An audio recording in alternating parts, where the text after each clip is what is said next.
Washington, the U.S. Supreme Court sided with the Trump administration and against China on Thursday on a disputed aspect of their fraught trade relationship, throwing out a lower court ruling that had allowed two Chinese vitamin C makers to escape $148 million in damages for violating American antitrust law.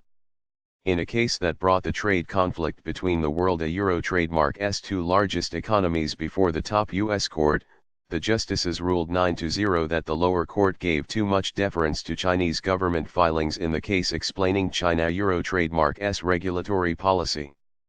The justices sent the case back for reconsideration by the New York-based Second U.S. Circuit Court of Appeals, which in 2016 threw out the damages won by two American vitamin C buyers.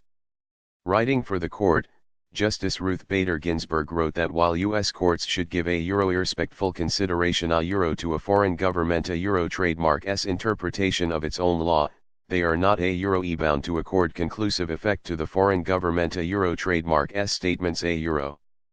Lawyers for the U.S. and Chinese governments faced off in April before the justices.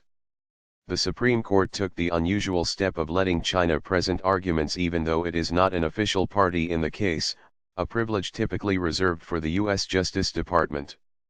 The price-fixing case dates back to 2005 when Texas-based Animal Science Products Inc. and New Jersey-based The Ronnie's Co. Inc. accused Hebei Wellcome Pharmaceutical and North China Pharmaceutical Group and other Chinese vitamin C makers of antitrust violations.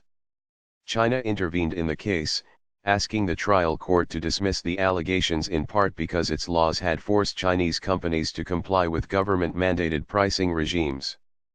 A U.S. federal judge questioned the credibility of the Chinese submissions and, after a 2013 jury trial, awarded the two American companies $147.8 million in damages.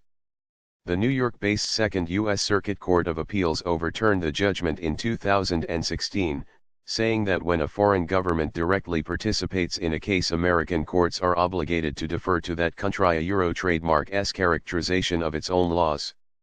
The Supreme Court itself did not weigh in on the correct interpretation of Chinese law, but Ginsburg said questions remained over would her Chinese law required the Chinese seller's trademark conduct China and the United States are locked in a simmering trade dispute.